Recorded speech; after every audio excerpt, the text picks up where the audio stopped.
Hi, chapter 3. So chapter 3 is a cool one.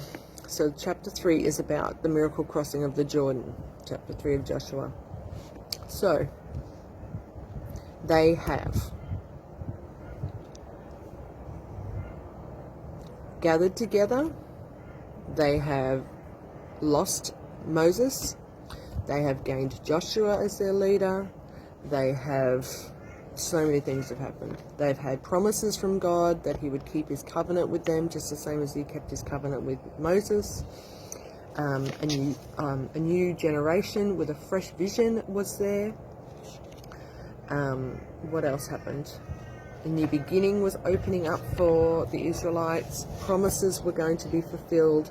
They were being prepped. The spies had gone out and brought back a good report that the land was going to be theirs. They had everything in their favor. So they were ready. Ready. And so this is verse 1 of chapter 3. I love verse 1 of chapter 3. It says, Joshua was up bright and early the next morning. So the day before was the day he sent out the two spies. And they'd come in contact with Rahab, they'd come back and they'd given this report. The report was, the two men came down from the hills and crossed back over the Jordan to their camp. They reported to Joshua, son of Nun, all that had happened to them. Yahweh has certainly handed over the entire land into our hands. All the people of the land melt in fear before us. That's what happened the day before. That was the report that Joshua got. So Joshua gets this report, and the next verse, which is the beginning of chapter 3 of the miracle crossing of the Jordan, it says, Joshua was up bright and early the next morning. I think Joshua was a bit excited. The day had finally arrived.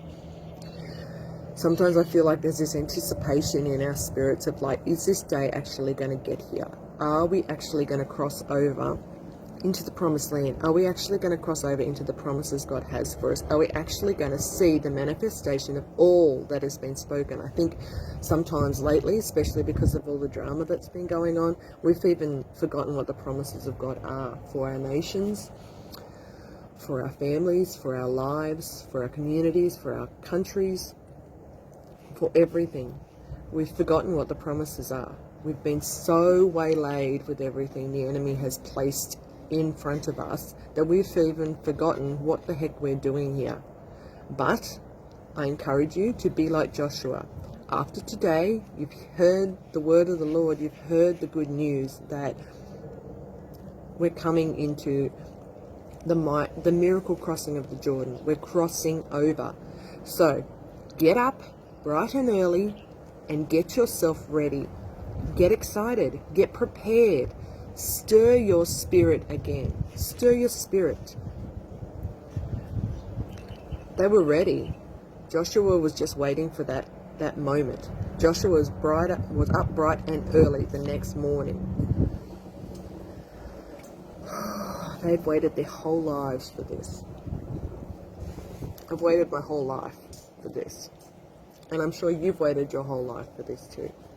They packed up everything. They camped on the edge of their promise until the ark was lifted to say it was time. They moved to the edge of the promise. Are we on the edge of our promises? Are we sitting there in anticipation, waiting for the moment? Are we ready? Are we there? Have we broken camp with the old place? Have we broken camp with the old things? Have we broken camp and said, I am moving to where I need to be to position myself to be ready when the Ark of the Covenant lifts up, when God's glory comes and says it's time? It says they broke camp and Joshua led the Israelites from Acacia to the eastern bank of the Jordan. There they set up camp and waited until they crossed over. We even get tired of waiting. We even get tired of waiting on the edge of the promise. It says, after 3 days, the leaders of the people went throughout the camp, giving orders to the people. Watch for the priests of the tribe of Levi to lift the ark of the covenant of Yahweh your God. When it starts moving, follow it so you'll know which way to go, since you've never marched this way before.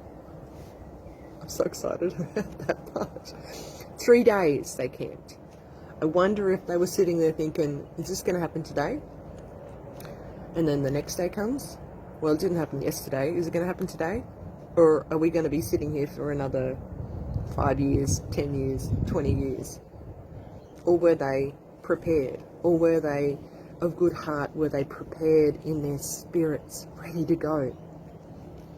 They set up camp and waited until they crossed over. 3 days they waited. 3 days.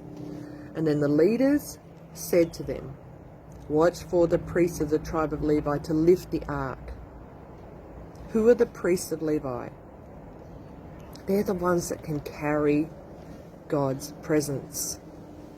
If you start to see anywhere, at church, online, if you start to see and hear the word of the Lord that is saying, get ready, if your spirit is stirred, get ready, because it's time for the crossing over. It's time for the crossing over, and I don't want anyone to miss out. We've never been this way before. We've never been here before. We need God's presence to lead us. We need his intimate touch. We need him close to us. We need him to be the be-all and end-all of our lives. Because without him, we can't go anywhere. We can't move into this new thing. We'll just taint it like every other time. Get ready, because God's on the move. We haven't been this way before.